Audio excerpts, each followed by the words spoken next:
Hey folks, welcome back to my channel. So today I wanted to talk about what's going on the economy. So on uh, on Wednesday there was Target who reported earnings. They're hitting expectations there. Then Walmart also reported earnings today.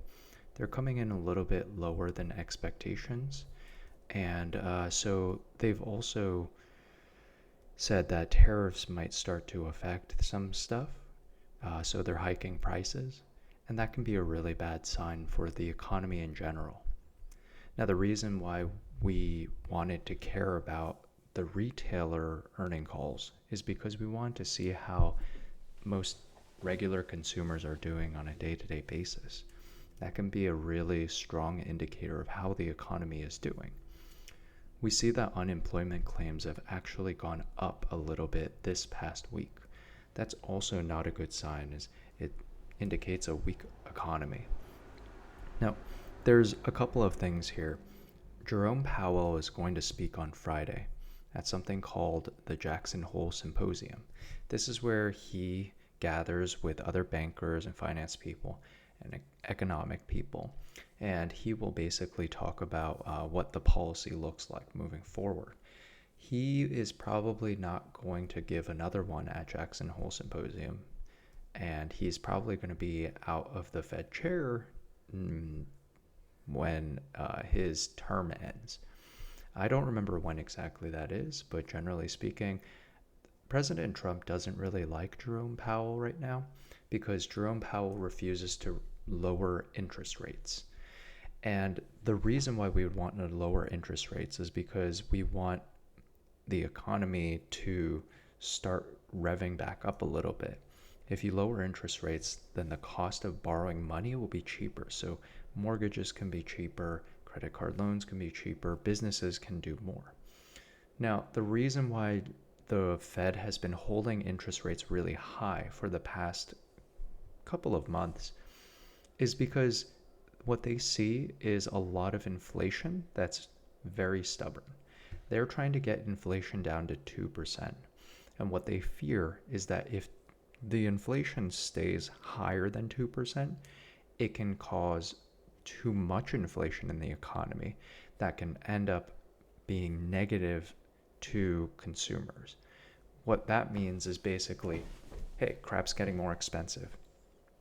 So Jerome Powell has to play this game where he watches the economy and he has to be very careful about when he lowers interest rates.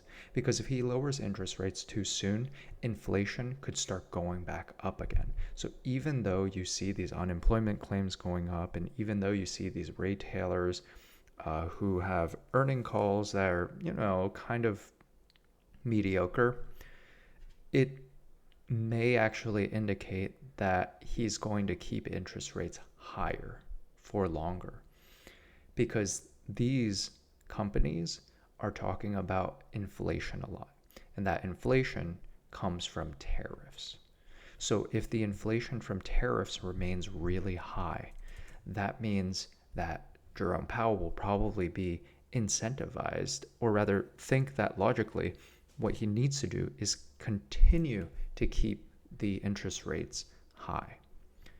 We can see that Polymarket also believes the same thing because up until a couple of days ago, the rate of a 25 basis point decrease in interest rates was at about 70%. So people thought this past week, yeah, there's probably about a 70% chance that he's going to cut the federal interest rate by 25 basis points. In other words, 0.25%.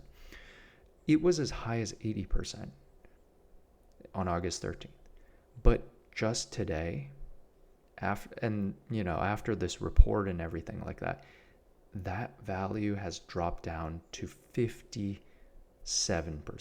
Now it seems like it's hovering around 60%, but you can see there's this sharp change. People thought that, oh, he's definitely going to cut interest rates, but boom, there's a higher probability now that people are betting there's actually no change. This is a really dangerous place to be for a lot of reasons. if there's stagflation, the economy will get screwed by two different ways. First, there's going to be higher prices on everything. But second, there won't be anybody doing business as much because if the government doesn't lower interest rates and if people can't borrow money, then they can't spend that money. Advertisers won't spend on advertising. Companies won't spend on making more products. So it's a very careful balance that has to be made. Now, there is still a lot of debate whether or not there will actually be any kind of uh, change when it comes to the September rates. So then, if we look over to October, what about October now? Well, ever since August 1st, it seems like it's been relatively stable in saying that in October, there's probably going to be about a 40% chance of no change and approximately a 57% of a 25 basis point change too.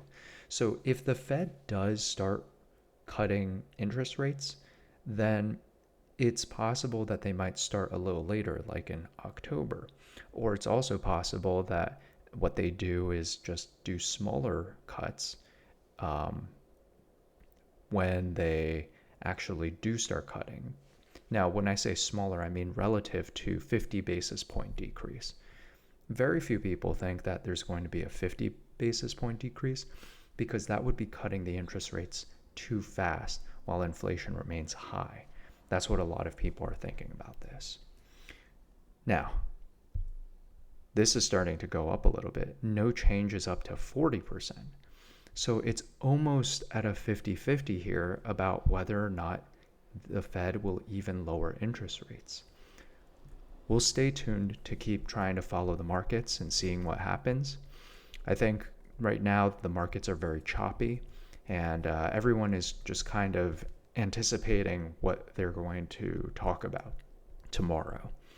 You can see right here, Powell might either signal that the Fed is going to pivot or they could throw cold water on that idea since the tariffs do seem to be causing a lot of inflation. It could be that, yeah, I think they just say that, oh, we could also avoid addressing the issue one way or the other so that they have all their bases. This article is actually really funny in that it's basically telling us, oh, yeah, we have zero information about this. But actually, when you look at Polymarket, you can start to see how other people in the markets are thinking about this and how the markets are reacting. There is definitely a lot of uncertainty. Stay tuned. Thanks for sticking around. I'll catch you next one.